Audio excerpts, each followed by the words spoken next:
Conversations with Nikki is brought to you by studyapps.co.za, South Africa's leading education app for tablets. Welcome to Conversations with Nikki. Well, it's a show about you and me and the people we aspire to be and really how to become that kind of person. My name's Nikki Seberini. It's fantastic to be with you. Thank you so much for tuning in. And I would also like to welcome our syndication partner listeners.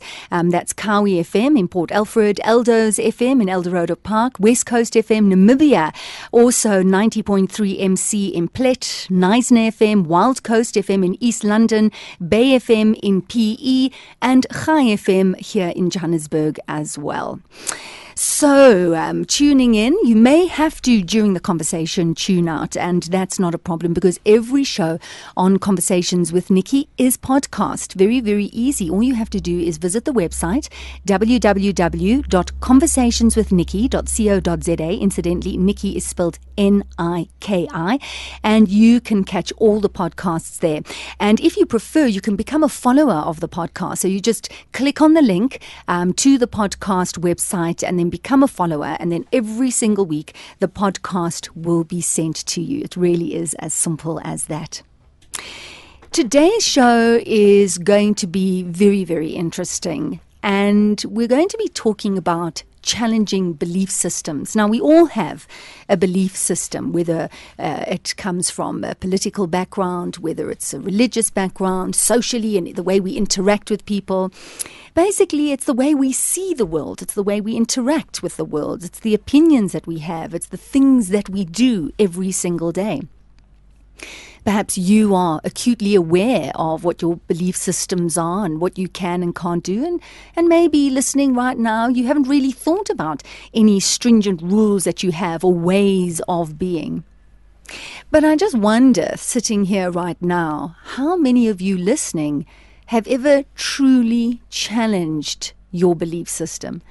Have any of you stopped at one point and thought about whether that way of thinking, being, acting is serving you, is serving your family? And if not, have you been able to make a change if you've really wanted to make that change? Well, as I said, that's really what we're going to be focusing on today. I have such an interesting guest who I went along and I watched him in a talk just a few nights ago, and I thought, wow, this would really make for an interesting conversation. His name is Kasim Hafiz. He is here in South Africa, really briefly. He goes around the world talking, and it's about his changing of his belief system. So we'll tell you a little bit more. Kasim, welcome to the show. No, thank you very much. It's great to be here. I know you're very, very busy, so thanks for your time. Not at all. So, Kasim, you have had, listening to my introduction about this whole belief system, how we're brought up in a certain way, and sometimes it's dogma, it's perhaps we're told from a young age, and it's through religion, through schooling, through politics, whatever. And you were brought up in a very particular way. You were born in the UK, and you were brought up, your religion, you're Muslim. Yeah. So let's expand on that a little bit, because if I'm right, you're Sunni Muslim, which is more of an orthodox arm of Muslim, isn't it? Yes. Okay. Yes. Okay. So your belief system growing up? We were always Sunni Muslim, and with Sunni Islam, it splits into more branches. It's not just there's one branch of Sunnism. It branches off into all these smaller branches with different and varying beliefs and varying levels of observance to certain things. We weren't extreme, There's a real radical element within Sunnism also in Shia Islam, but we weren't radical, we weren't extreme. But there was always this latent anti-Semitism which I always grew up around. There was always hostility and mistrust when it came to Jews and especially Israel. So what does it mean to be brought up that way? Is it the way, so you obviously you're praying that way? Is it the food that you're eating? Is it the clothes that you're wearing? Is it the people that you're interacting with? From a religious point of view, when you're brought up as Muslim, it's everything. It's the food you eat. Your diet's very particular. You can only eat halal, or there's certain meats you can't eat. You avoid alcohol. the religious celebrations are a key part of growing up. So it is all encompassing. And what's happened in the UK and in many parts of the world when Muslim communities have come from overseas, like my grandparents came from Pakistan, that they live in communities together, so my surrounding community was predominantly Muslim. So you would go to a Muslim school?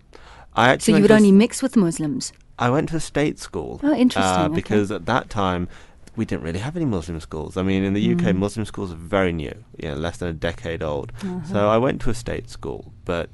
And to be honest, when I was growing up, it was still quite mixed. I mean, it has changed now, and the schools in predominantly Muslim areas, the majority of students are Muslim, so they're only really mixing with Muslim students. But the students I was mixing with, it was a very small segment of wider society. There were Muslim students, there were some white British students, there were some black British students, and that was really it. It wasn't a true representation of the kind of multicultural society Britain is. So you're talking about when you were brought up with the anti-Semite sentiments. Yes. These were the messages. Yes. And what about anti-Christian? Any other religion or way of being? It was never really raised, I guess. It was never big on the agenda. And also I think if we were exposed to any anti-Christian sentiment, I went to school with Christians, I could give them a human face. Right. It's a lot easier to challenge misconceptions or stereotypes when you can put a very human face to it. I didn't know... You didn't interact with Jews at all then, at all. I I mean, the first Jewish person I actually interacted I was in my 20s. So how was that? I mean, what were you told about Jews growing up? Where did these anti-Semitic messages come from? Initially, they were very kind of subtle almost, and if Israel or Jews were mentioned, there was all these almost Nazi-like stereotypes. The Jews control the banks, the Jews control all the money, you can't trust the Jews, all these things. My father was much more extreme. I mean, he would frequently say that Hitler was a great man, and the one mistake he had made was that Hitler didn't wipe out all the Jews. Now, when you went to school and you learnt about the Second World War and you learnt about the Holocaust and Hitler and how he murdered so many innocent people, did it ever cross your mind that perhaps what your father had said was wrong? Did you ever start to question and doubt that which you had been taught? I'm talking about at a young age now. It's very difficult, I guess. The way I was brought up, and sometimes in certain communities, you don't question what you're told. You're giving it and you take it as fact, even though it is somebody's opinion. So growing up, learning about the Holocaust, learning about Hitler, you think, yes, this is a tragedy, but you kind of argue, wrestle with the idea. You think, yes, this was awful, but you do one of the two things. You go, was there a reason? Is there kind of a deep reason why the Holocaust happened? Maybe it wasn't so black and white. Or the other thing you do is go, okay, the Holocaust was awful, but now the Jews haven't learnt from it almost. They're how they treat other people is like the Nazis treated them almost. So you had been told the way Jews were treating other people, controlling the banks, doing whatever, but you had no experience. And again, no questioning on your side. You just really blindly believing what you're being told. Yeah, pretty much. I mean, which I suppose you can say about all areas of life. We do kind of believe what we're told. You take what you're given, and I think when you're at a young age and growing up, you just don't understand why anyone would lie about it. It doesn't make sense. So you think there must be some truth in it, and when enough people are saying the same lie, when enough people just outside the family, people in the community are saying the same lie, when they're using the term Jew as an insult, you think, well, there must be some basis for it. It just doesn't happen for no reason. Now, you say that this radical Muslim approach wasn't really around when you were growing up, but you said there was a pivotal moment that you remember very, very clearly when a book came out, and that seemed to change everything. Yes. It almost seemed to galvanize the Muslim community. Perhaps you can explain that further. Yes. The book was Salman Rushdie's Satanic Verses, which Muslims all over the world found vastly offensive. I mean, reading it is an extraordinarily boring book, without a doubt. But it was deemed offensive, and I don't know. I mean, looking back, I think it may have been frustration within the Muslim community at other things, and this was the first time they were able to channel that anger into something tangible. And there were protests all over the world. People would buy Satanic Verses to burn it at these protests. And from that point on, you saw the mood change almost. Where mosques were mosques, people went to pray, people celebrated their festivals, did all the things which are quite normal in Muslim societies.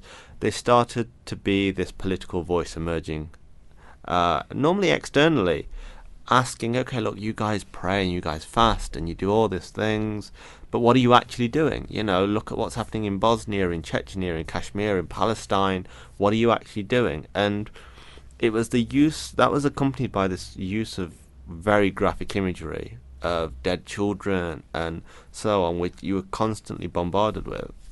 So really, that's when you had the religion and the politics merging. Yes, and a whole new movement. Yes, which we talk about today.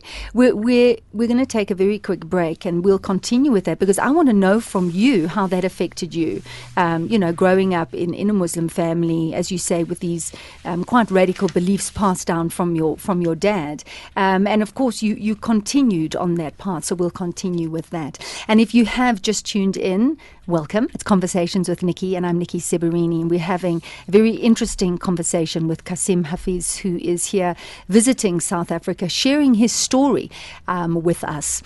Now, Conversations with Nikki is sponsored by Study Apps, and Study Apps is really a system of learning and testing yourself, and it's for young students at school or at varsity, because statistics have shown that students don't review what they've learned. They'll forget.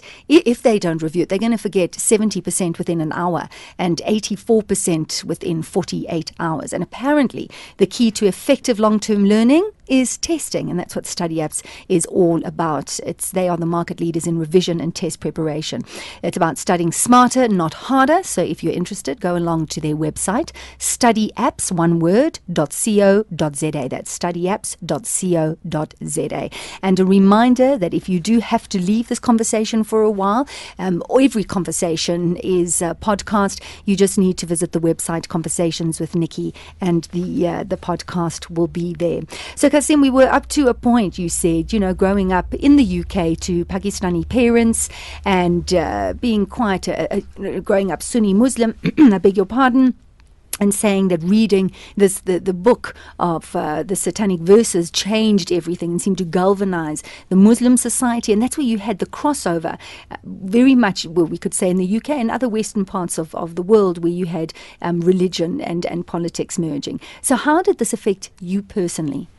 At the time, it didn't have a direct effect. I mean, at the time, I was still very young. I was 7, 8 years old, and you were seeing this developing. You were seeing this rise in radicalism. And also, the thing was, the radicals spoke English. And this was the thing, all the teachers of religion, etc., had either come from Pakistan or India, so English wasn't their first language.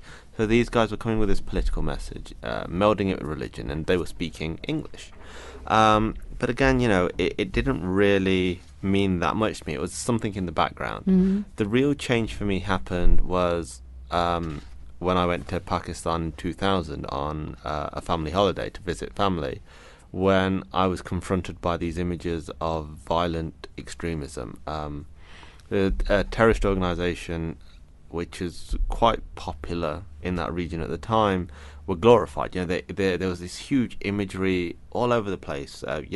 Images of the American flag, the Indian flag, the Israeli flag on fire, AK-47s, and these huge slogans in Urdu, destroy the enemies of Islam, and so on and so forth. So if you look at that rationally, you'd think, okay, these guys are crazy. They're propagating violence, but I kind of connected that with all these years of ideas I've heard that, you can't trust the Jews. Israel is doing genocide and all these things. America is great Satan. All these images I'd seen, and, Bosnia and all these were related back to America, and America's inaction. So it kind of made sense to me. It added up, and it was literally connecting the dots and thinking, okay, this makes sense. I've constantly been given this idea of being a victim and being not part of the society I'm in, and people are oppressing me. Here's somebody doing something back. They may be using violence, but it's a response. And when you're 16, 17, it kind of appeals to that aspect of you as well.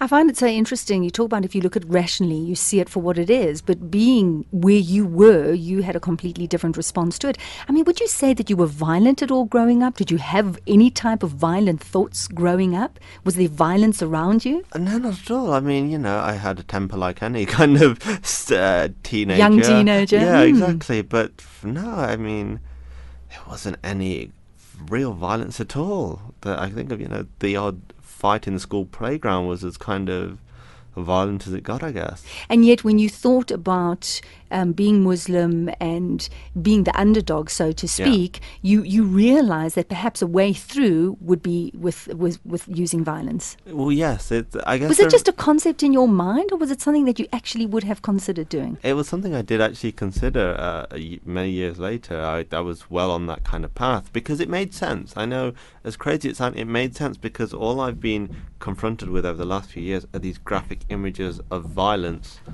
that's happening in Bosnia and so on and so forth. So you kind of think, okay, maybe the only thing that will work, protests don't work, all these things don't work, maybe violence is kind of the only way forward. So you kind of look to these extremists as almost heroes, really. You think, they're fighting back. When you came back from Pakistan, how did you then see the world? Very differently. I started really immersing myself in that particular way of thought. I changed my adherence to religion. I was still Muslim, still Sunni, but I embraced a much more radical and extreme stream of religion, which was very dogmatic, and it made all the answers very clear. Everything was very black and white, war and peace. There can be no peace because they're at war with us. We're right, they're wrong. So I became more radical and more of an activist, really. And the thing with a lot of radicalism Muslim radicalism, is that the main focus is Israel. Israel becomes the focus. And this obviously resonated with me because I already had very anti-Semitic views already ingrained into my thinking. And how did your family support you during this time? Were they proud of you, this direction that you had taken? I think many didn't realize what was going on. I think for many, I started to grow a beard, I started to wear like the traditional Arabic dress, which, for me as a Pakistani Muslim has nothing to do with my culture. It's a cultural thing. But part of kind of this supremacist movement is that we all have to adopt one way of thinking. I think they just assumed I was becoming more observant than actual changes. I mean, the only time there was slight kind of discussions was when I would question their beliefs and go, you're doing this, but is this right? Because with radical Islam, its greatest almost enemy is other Muslims, because it sees every other Muslim almost as apostates, as deviants. So there were certain things that my family had done for years which I questioned. That would sometimes cause arguments, but there was never what's going on, or there was never this kind of real stop doing what you're doing almost approach to things. You describe your father as being radical. Yes. And these messages that he passed on from a young age about Hitler and the killing of the Jews. How do you think he would have responded had he known where you were in your mind, moving towards a more violent way of practicing your religion, your faith, your belief, your system? Yeah. I mean, at that time, my parents were now separated. But I don't think, he would have had a problem with it, to be completely honest. You don't think he would have had a problem? I don't think he would have had a problem with it. Because, it's difficult to tell because, we don't know. You don't know. In your opinion. But going on the kind of person he was and the messages he passed on and some of his views, I can't see him having a huge problem with it. Even, I think, maybe, I'm just speculating, the actual committing acts of violence, he may have kind of backed away from that. But actual inciting violence, I don't think you would have had too much of a problem with. Of course, then 9/11, and the world changed after 9/11. Seeing those images, I think every person can describe exactly where they were and what they were doing when they saw these images on their television. And the shock and the horror. So I'm so interested to find out from your point of view, what was your response when you saw those images flash on your TV screen? It was really difficult because you look at these images and you see this, this murder of innocent people, you see the suffering, you see people jumping from the buildings.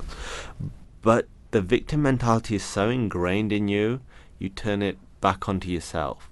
that, look, this is awful, but nobody cares about Muslims being killed in Palestine. Nobody cares about. So you justify it. You go, look, So this you're is awful. desensitized. Exactly. So you go, look, this is awful, but this is happening to us every day, and nobody cares. So why should we be all, oh, this is awful, in response? Almost, you make this equivalence that because people are dying elsewhere, it's fine. It's America have brought it on themselves almost.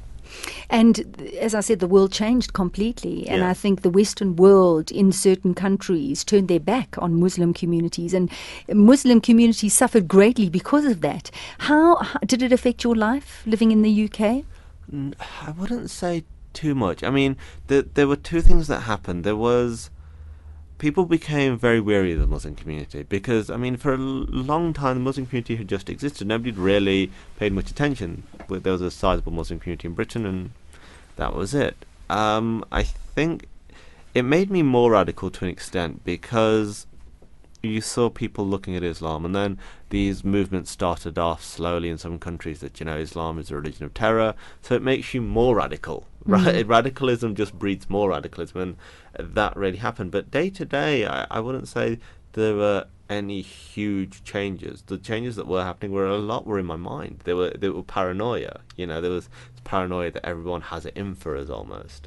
And did this feed your radicalism? Oh yes, of course. You become more militant and you become more extreme, and you put up these boundaries, and you're trying to make more of a statement as well. So people were going more to these kind of marches, these anti-war marches and things, and people were holding pictures of Bin Laden and things, and these things happened in London. So it had two effects. For one part of the community, it was almost, okay, this is awful, and we need to kind of show this isn't representative of us. And for another part of the community, which I was more part of, it was, look, they think we're awful anyway, so let's be who we want to be. Let's be as extreme as we want. They hate us anyway, almost. And when you travelled after that, I mean, the way of travelling, carrying luggage, and the passport control, did that change a lot for you after 9/11? I mean, the only countries I went to were Muslim countries, so I went to Saudi Arabia. So I mean, I didn't really feel it in Saudi Arabia. But the fact that you visited those countries and then entered the UK again, was there any suspicious questioning or anything like that? Not really. I think, look, Britain is a very tolerant society, and yes, people get scared, people get worried, but on the whole, it is very tolerant. And there is, well, like with any society, discrimination can happen because of paranoia. But on the whole, when I look back, there really was nothing, to be honest. So we've established that you were becoming a lot more radical, that you grew up an anti-Semite, anti-Israel. I'm very interested to know, Kasim, what your beliefs were around Israel at that point. They're very simple, to be honest. It was basically, my view of history was that there was a Palestinian Arab Muslim state. The Jews from Europe had come, who had no link to this land, stolen the land and built Israel, and they were committing genocide, ethnic cleansing, and all apartheid, and all these buzzwords that are used. And the only way for peace was for Israel to cease to exist. And it was seen as a stepping stone. Israel is the Jewish state, so once Israel ceases to exist, the Jews have got nowhere to go. And then it becomes much wider than just being about Israel. So this was your system, but there was a shift. There was a time in your life when your whole belief system changed, because I started off the show asking the question, have you ever had to change a belief system? So this is very much a belief system from a very young age. Until what age were you when things started to change? I would have been around 21, 22. I was at university, and you were studying politics, weren't you? Yes. Okay. It was at the stage I was most radical that my beliefs started to change, and it was very gradual. Because I'd come to this conclusion that I've done all I can do in terms of what is conventional activism, going to protests, all these things. And I thought, look, what am I actually doing, though? I'm not achieving anything. And that's when I thought I would go back to Pakistan and enlist at a jihadist training camp. I thought maybe that's the only way forward. Actual violence is the only way. And then purely by chance, I was in a bookshop and I saw this book by Alan Dershowitz called The Case for Israel. I saw this book and I think, look, Israel has no case. Who's written this? Why would they write this? So I start reading it, purely to kind of argue against this Zionist propaganda as I saw it. And for me, at the time, Zionism was an awful word. It has the most negative of connotations. So I start reading this book, and I'm confronted with facts which just seemed complete fantasy to me. This idea that a Palestinian state, and Alan Dershowitz is somebody who is very much a supporter of the two-state solution. He says... He's a lawyer. Yes. Lives in the United States. Yes. Uh-huh. And he goes, look, a Palestinian state has never existed. That's not saying it shouldn't, or there should be one, but historically it's never existed. That's just historical fact. And that just made no sense to me, because I had my narrative of, it being there and the European Jews stealing it. Being there before 48. Yes, Palestine was there. Yes, okay. so that there was always a Palestinian Arab Muslim state. So that was difficult for me to comprehend. And then he talks about the 1948 and the UN resolution, and he goes, look, the Israelis, the Jewish agency, the organizations that represented the Jewish people had accepted two states. They were fine with it. But it was the Arab states, not even the Palestinians, who then invaded the young state of Israel. Again, this made no sense to me, because I was literally told the opposite. Then he talks about modern history. He talks about 6 Days, 1967. He talks about the peace talks and some of the offers, and talks about Palestinian society and some of the human rights abuses. And this was just complete fantasy for me. I just couldn't comprehend that this had any truth to it.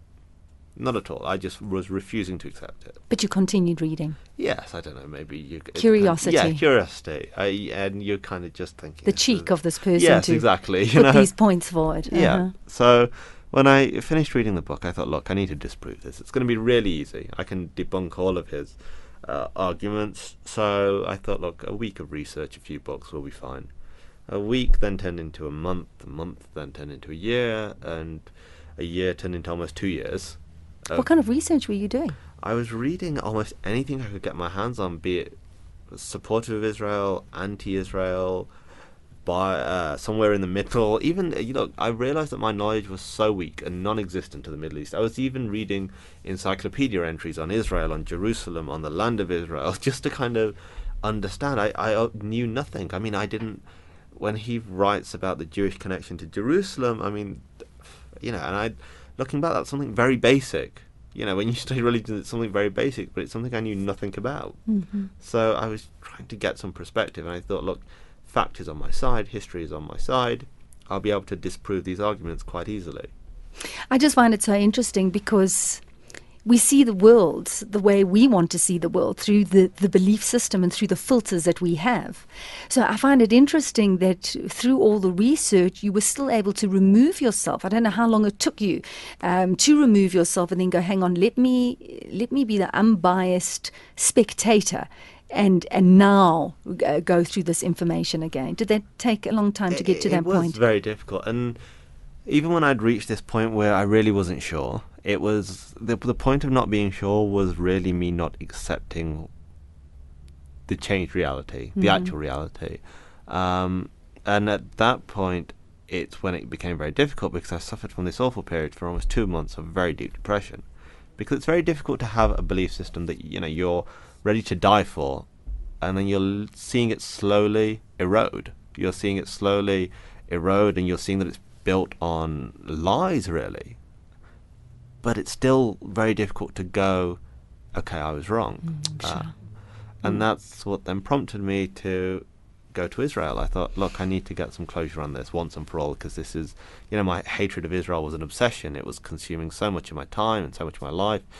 It was very difficult for me to look in the mirror and go, look, you've wasted years of your life on this blind hatred for nothing. I can imagine that must have been very difficult for you, Qasim. We're going to take a quick break, and we will return, and then I'd like to hear about your visit to this country that, as you said, you had hated for so many years. It is Conversations with Nikki, and it is brought to you by studyapps.co.za. And just a reminder that you can visit the website conversationswithnikki.co.za, and then you can get the podcast if you miss the show at all. Let's take a break, and we'll be right back. Hi, my name is Esvia Prinsloo, and I'm the HOD of IT Integration at Bridwin Preparatory School in Melrose. We started using study apps about 6 months ago and have seen astonishing results.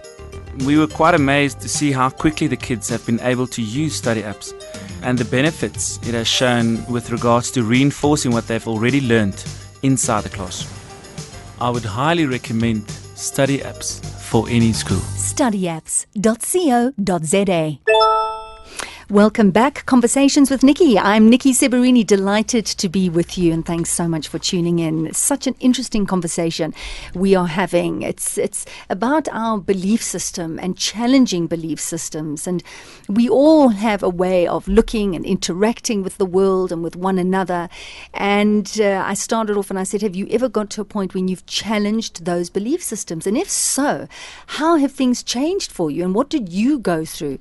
Because my guest, Kasim Hafiz, who has been sharing his story of growing up in the UK to Pakistani parents, growing up as a Sunni Muslim, and very much anti-Semite and anti-Israel, and just becoming more and more radicalized as he grew older, and then reaching a point in his early 20s when he came across Alan Dershowitz's book, The Case for Israel, and all of a sudden he started to research the history around Israel, the conflict with Palestine, with the Palestinians, and slowly this belief system started to change. And Kasim, you described this 2-month depression because you're looking at the way you've been brought up in a belief system, and you're questioning whether it was a lie, whether it was the reality, and if it was a lie, then you start to think about everything in your life. Well, yes, of course. And that's very difficult to face. Yes, it's you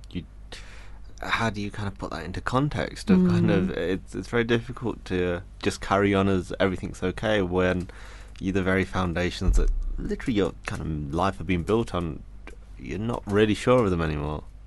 So you made a decision to go to Israel. I mean, what did you think you would find in Israel? I think I was seeking for some sort of validation for my previous views. I was hoping that I could disprove everything I'd read over the last few years. I could find that this real extreme is this Jewish extremist awful state. Really, that was really the hope. It's awful, but I thought maybe I'll see it. I thought if I don't see that, if I see something else, then we'll confront it. It's a lot easier, for me anyway, to process things when you physically see them. You know, you can read something, but when you physically see it, sometimes it's really difficult to then try and argue against it even in your own mind. Booking the ticket, did you tell family and friends? Not really. I told my sister, being my sister very close, I told my sister, but other than that, didn't really say much.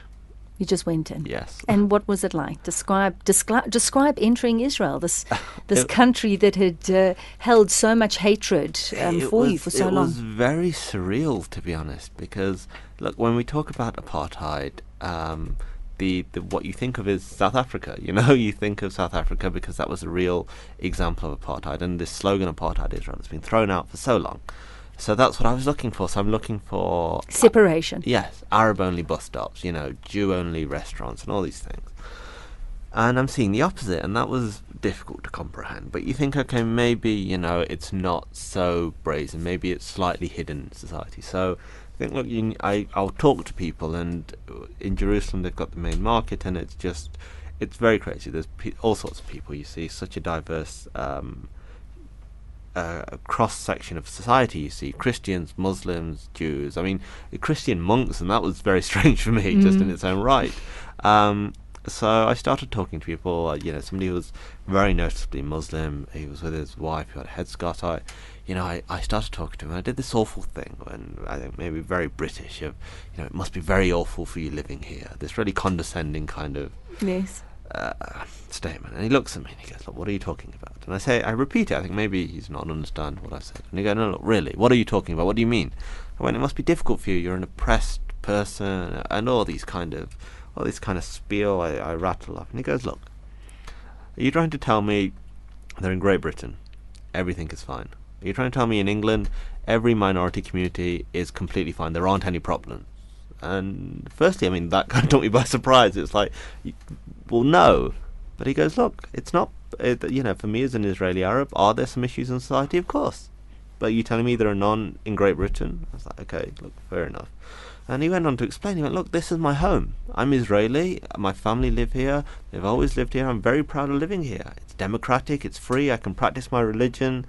And what really floored me, he went, look, I've served in the army here, and that really floored me. I mean, for me, a Muslim serving in the IDF, this oppressive, totalitarian army was just unheard of. So I thought, look, that's just strange. So I think, okay, and it's funny. I thought of him what people now think of me, going, look, he's been brainwashed by Zionist propaganda. So it's quite ironic now people think that's what's happened to me. So I carried on talking to people. I thought, look, I'll find somebody else. And I spoke to more Muslims, I spoke to Christians, I spoke to Druze, the small religious community who have been oppressed all over the Middle East. And, to my surprise, they are possibly the most fiercely patriotic about Israel, this Druze community. And I ended up speaking to this Druze gentleman who told me about the community and how long they've been in Israel and why they love Israel, and it's democratic. And he spoke of this pride of us, that being Arab representation, of Druze representation in parliament, in the military, and all facets of society. And that was really eye-opening, because you're directly seeing it. You're seeing somebody who you thought is this oppressed person who's got no rights, and they're talking with beaming pride of how much they love this country. So what is going through your mind at that point? It became difficult to process, and I just thought, this makes no sense. But it's like you're seeing it now. It's like, what more do you want? What more evidence are you looking for? But I just thought, look, I need to take a break from it. I just need to take a break. I'm in Jerusalem. I'll do the tourist things now, just to kind of disconnect slightly and just be a tourist, really. So I went to the Old City, and I went to the Church of the Sepulchre, the Al-Aqsa Mosque, and the one site I hadn't visited was the Western Wall. And my kind of, I thought at the time, I'm not going to be allowed near the Western Wall because I'm not Jewish. And that spanned a lot from my visit to Saudi Arabia. How so? My visit to Saudi Arabia, I went on a religious pilgrimage, and when you go on pilgrimage, you go in groups, and the group I went with were people from the local community, people I knew, some family, and I'm nearly 30 now, and I've never experienced, firstly, the level of racism I experienced in Saudi Arabia anywhere in the world. Really? I've never experienced that level of open racism anywhere in the world. Not only to me, not only to my friends, but to other people. What do you mean racism? Racism, you are made to jump through these ridiculous hoops at checkpoints, etc., for no reason by security, because you're not an Arab, because you're Pakistani. And you hear it, people will say that people will step in front of you in a queue and go, look, you're a Paki, which is vastly offensive in the UK. It's a racist term. You're a Paki, you can wait. You see people who, it's strange with Saudi Arabia, there's extreme wealth and extreme poverty. And you see it physically. The people who are extremely poor, it's almost the darker your skin, the poorer you're going to be. And people call black people abd, which means slave in Arabic. That's what they call them. I saw Arabs calling people they didn't know, black people, abds, which means slave, and it's acceptable. So there you were on a religious pilgrimage, feeling isolated and marginalised. Yeah, you just, That's crazy. It really makes it difficult to then really connect with the spirituality of the place. Right. And then in terms of the religious aspect, I saw people, friends, who were literally manhandled by the Saudi religious police because they prayed slightly different from what the Saudis would dictate as being true Islam. They did something which the Saudis thought, this isn't true Islam, and would literally drag them out of the mosque. It's atrocious. It really is. It is shocking. It's shocking. So here I am. So you thought in Israel, there's no way you'd be able to go to the Western Wall? Yeah, because I thought, look, Saudi Arabia has its problems, but Israel's worse. It was always worse in my mind. So I think, look, I'm here. I may as well try. They say, what's the worst that can happen? No, you can't. You're not Jewish. Go away. So I thought, fine. I went, walked straight through security, no problem. So I thought, okay. So I thought, okay, look, this is very bizarre. This is strange for me. So I'm walking towards the Western Wall, and I'm taking steps towards it, and I'm thinking, what am I doing here? What do I do? What am I doing? And I put on a skull cap, which they used to have these awful cardboard ones that you could take. So I put that on, and I'm walking towards the Western Wall, and I get to the wall, and I'm thinking, what do I do? do I pray? Do I touch the stones? I really had no clue. So, I've learned in many situations, one of the best things you can do when you're not sure what to do is just copy the person next to you. So, I mean, thankfully for me, it wasn't somebody who was ultra religious and praying or anything. Say, my goodness. Yeah, it could have been very awkward. But there's a guy next to me. He had his arm extended on the wall. So I did the same thing. And then, I don't know, instinct, I don't know, maybe drawn in, whatever. I don't know.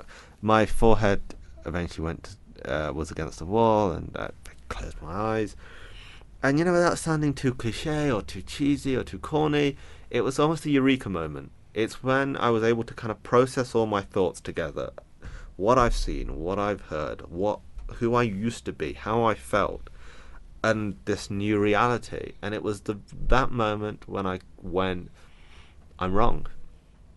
I have got it so wrong. Wow. I expended so much effort, so much hatred, and for what? Based on lies, hatred for people for no reason. And that was Kasim, that's huge. To come to that kind of a conclusion and to say I was wrong is huge. Did you feel it physically in your body? Did you feel weak at the knees? Did you feel, how were you feeling? Yeah, physically. Look, I'm not an emotional person in general. The only time I really get emotional is over sport, to be honest. But one of those. Huh? Yeah, it's what can I say?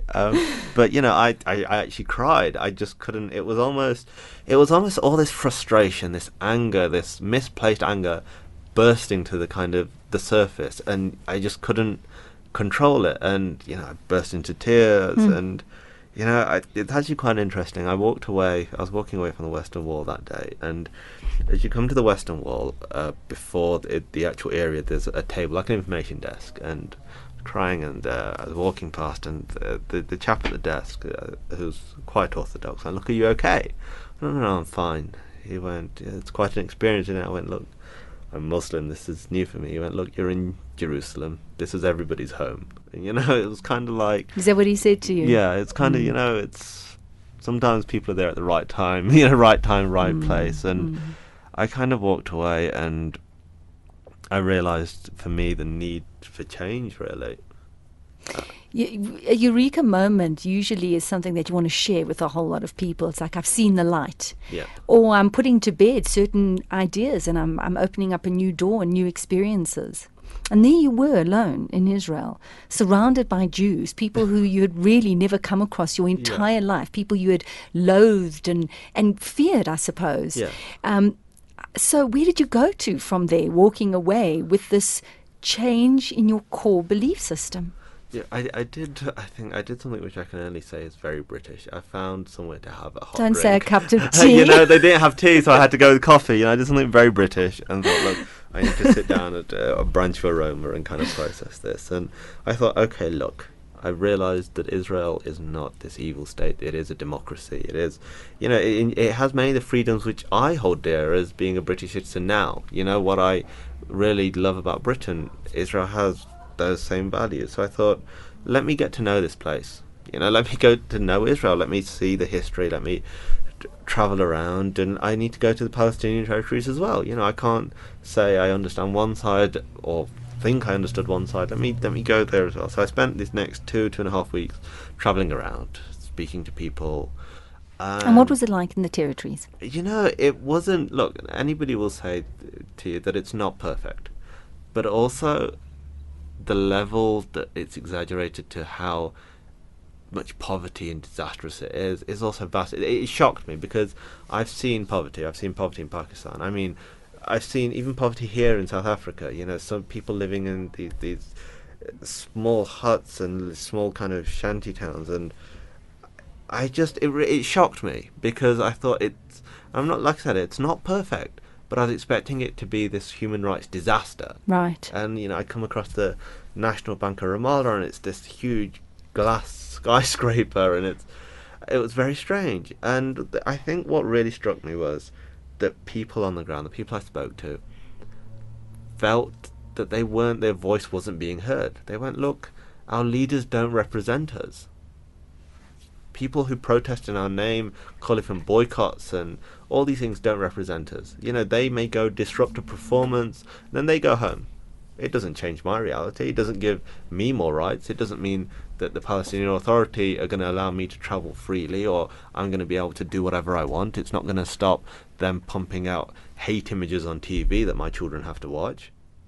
And, it kind of, when somebody tears into you and tears into the person you were, it really has an effect. And I think that was the real overwhelming thing I found, that people want peace. And all I was doing in my previous years was perpetuating the conflict, causing barriers and causing hatred. And that it has an impact, because you think, I'm not doing anything for the better. I'm part of the problem. I'm a massive part of the problem. And it's the level of coexistence I saw in some areas which really kind of made me think that I need to do more. I need to do something about this. Such a fascinating story, Kasim, and I think so admirable, to be so very honest, because I just wonder how many people, when they do get to that point of questioning, go beyond to that point of no return. I think it's a can be very lonely place to visit. If you've just tuned in, thank you. It's wonderful to be with you. Nikki Seberini, Conversations with Nikki. I have Kasim Hafeez in the studio. Kasim is from the UK visiting us. He is a Muslim Zionist, really, which just in itself is just quite an outrageous. Not outrageous. It's a difficult term to get one's head around, especially because of Kasim's story that he shared with us growing up as a fundamentalist and having these very radical views, and then changing his point of view, his belief system as he got older in life, and researching and then visiting Israel. And I hope that you are enjoying this conversation. So let's take a break, and we'll be back and just find out what Kasim is doing now, once that whole core belief system had been shifted so radically. Hi, my name is Esvia Prinsloo, and I'm the HOD of IT Integration at Bridwin Preparatory School in Melrose.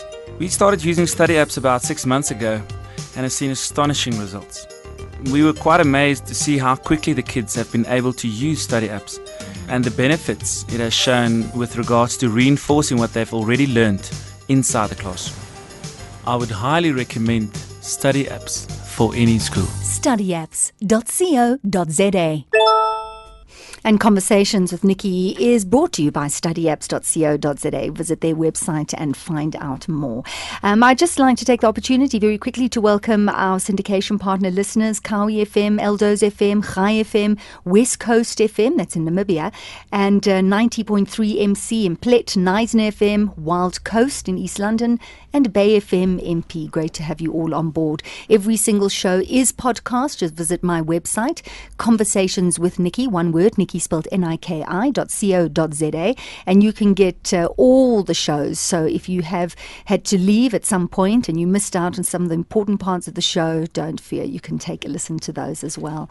So Kasim Hafeez is in the studio sharing the story, going to Israel, having this life-changing moment. And I'm sure, Kasim, you almost felt like you wanted to look into the mirror and you would see a different person, but the same Kasim stared back at you. So getting off the aeroplane from Israel with this complete changed point of view, the way of seeing that your whole belief system had been shattered, and yet people were still seeing Kasim, the old Kasim, and interacting with you and conversing and all of that as they all would, as they had for many years. What was that like for you? It was very surreal, to be honest, because I was confronted with this huge change, and I was confronted with the options of, do I just go, look, I've changed, and carry on with life? It's a point of view. Yeah, okay, so a point of view, look, right. We got it wrong, that's fine. Or do I actually be vocal about this? Do I speak out about this? Do I kind of do what's right? And, for me, it was doing what's right. I had to kind of speak out, and it was strange because I made it very high priority, and it was literally talking to everyone I could, all of my friends, and explaining this kind of change. And it was difficult from them going from me being back and them being completely normal and asking me the same kind of questions which had these anti-Semitic undertones to them, to now being very either standoffish or out and out hostile. It was I guess I Well, didn't. you can imagine how difficult it is for them to see whether it's a relative or to see a friend, when you relate on a certain level and then that shifts. Yeah. That's a risk you took. Yeah, of course, it's a risk I took, and look, I've never, for a millisecond, regretted it, because, look, for me, it was doing the right thing, and that was the most important thing, and it's opened up my life in so many different ways, because now I do question everything. Now I do look at the world through a much brighter lens, where there was one issue that dominated, and that issue was Israel, and all my effort was based around hatred. Now, there are other causes I'm deeply committed to: human rights, women's rights, and these are things, gay rights. These are things I'd never have even contemplated Right. a few years ago. So, it was almost like these doors opening, really. These doors to kind of a much more happier and free soul. You couldn't close the door. No. You couldn't turn back. No, and I never would want to look. And some people, I've been attacked, and I've had all people say all sorts of awful things. And sometimes it is awful. You think, you don't know me. You don't know me. You've read something, or you've heard, and you've made these huge assumptions about me. And I think, okay, that's fine, because that's your problem. It doesn't really affect me. And doesn't it really affect No, you? because I think and it sounds really, it may sound really kind of conceited, but I'm really happy. My life is so happy now, and the main reason I do what I do is, one, I have a deep kind of love for Israel now. It's somewhere which is very dear to me. Also, I have a deep love of the Palestinian people, and I want a better future for them. I want peace, and also, if I can stop one person feeling the anger and hatred I did, be it over Israel, be it over something else, that's an achievement for me. That will make everything so worth it. Even if you're standing alone. Even if I'm standing alone, sometimes that's what you have to do. I believe. I think it's very brave. I believe everyone's accountable for what they do, be it to some higher power, be it to themselves, be it in 20 years' time when your kids ask, when this was happening, what did you do? I don't want to look back and think I just sat there silently and just chose the easy route. Anything worth fighting for is never easy. I think that resonates very deeply, especially in the country in which you're saying those words, Yes. coming out of our past. And I just wonder how many people, and we look at the greats, we look at the leaders, we look at the freedom fighters in this country, and we revere them. I mean, we look at our former president, Nelson Mandela, and all of his comrades, and they stood alone, and they lost time with family and friends. Many of them lost their lives tragically because they stood up so strongly for what they believed in, and we're so grateful for that, because we live in the country that we do today because of the sacrifices that they made. So it is a sacrifice that you made, but I have to ask the question, what is your relationship like with your family? It varies, to be honest. With my father, it's non-existent. We have nothing to do with each other. That's so sad. It really is. But the kind of person he is, if he can't reconcile with that, then I'm actually better off, I think. Did you have a discussion with him, Kasim, or did he just hear that you had changed and then No, he turned his I back? had a discussion. I mean, with me sharing my story and all this, it was never intentional. It was just talking to people, talking to people around me, and I talked about it, and it was just too far, too much. It was there was no. It was impossible, how could I side with the Jews almost, that's how it was seen. That's how people see it. How can you side with the Jews? How can you side with the enemy? And it's like, there will never be peace if you see them always as your enemy. He felt like he had lost his son. Yes, I guess. And for me, I just think, look, I'm not going to cry about it. I'm not going to even get down about it. It's a choice he's made, and if that's the level of his mentality, then I'm better off without that sort of person in my life. Sure. Again, I'm going to say, not easy. Your mom, your sister? My sister is very supportive. She doesn't always agree with what I say, but she's always supportive. And my sister, being a teacher, is very much, there are two sides to every story. Let's have a look at it. Let's talk about it. But, she's always been very supportive. My mum is not political at all, so she's not really got involved. I don't think she's happy about it, and there are voices from extended family who are maybe saying you should maybe be doing something about it, but I guess I'm her only son. It's very difficult to just kind of cut people off. Well, it depends what kind of person you are, but I guess it's difficult for her to kind of just cut me off completely. So we still have a relationship, and she just avoids the topic altogether. So this was in 2007 that you went to Israel. Yes. Came back a changed person. Yes. And that was 6 years ago. What is Kasim Hafez doing today? Today, I mean, now I share my stories with people all over. I do a lot in terms of Israel advocacy. I do a lot in terms of talking about radicalism, human rights, all sorts. At the moment, I'm in South Africa to share my story and talk about my personal journey. And it's particularly important to me to be here. I was very fortunate the first day I was in Johannesburg to go to the Apartheid Museum. And, I've always grown up. My sister was always very interested in South Africa. So I've always had that kind of in the background. And, she would talk about, Nelson Mandela and all these things. So to be here, it's amazing. And also because of apartheid and because of this slander of, Israel as an apartheid state. I was talking to somebody about apartheid a few weeks before I came out. And they went, oh, yeah, of course, Palestinian apartheid. They didn't know that real apartheid happened in South Africa. Mm-hmm. And that's one of the sad things for me. I think when we use this term, and for me, it's almost been handed over by many South Africans willingly, we are demeaning the struggles, the true hardships, and the horror that was endured by blacks and coloured people under the crime of apartheid. We're demeaning that whole struggle, and we're turning it into just almost a footnote of history. And that's really sad because, to say that Israel is an apartheid state, it demeans all of what apartheid was in South Africa. It demeans all those hardships, all those struggles, and the eventual fight against apartheid by the people of South Africa of all colours to rid them of that system. And South Africa's this beautiful example where after everything that happened, and when Nelson Mandela was released, when Madiba was released, he didn't talk about retribution. He didn't talk about, I'm going to hunt down the people who put me in prison. He talked about a future, building a future together, a rainbow nation. And that should be an inspiration to everybody. And it should be something that we in the Middle East they should look to. And just in communities in general, let's look to a future together. The past is the past. Sometimes there are wounds that won't ever be healed.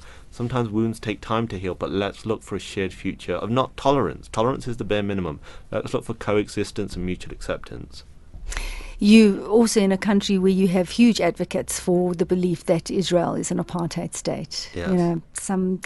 Some people who are, have featured very strongly in the struggle believe that. Yeah, so it's a loud voice that you are speaking or shouting or whispering against whatever it is. Yeah, of course. So what is your mission in life? Really, when it really comes down to it, I think it's, look, don't hate people. Don't hate people irrationally. Don't hate people. And question everything. Supporting Israel is a huge part, and it's a personal choice I made. I'm not asking for everyone who hears me talk, go out and support Israel. It's a personal choice. There are reasons I support Israel, and I'm very proud of that. But question everything. Because you're told something, it doesn't mean it's true. Because 100 people say the same thing, it doesn't mean it's true.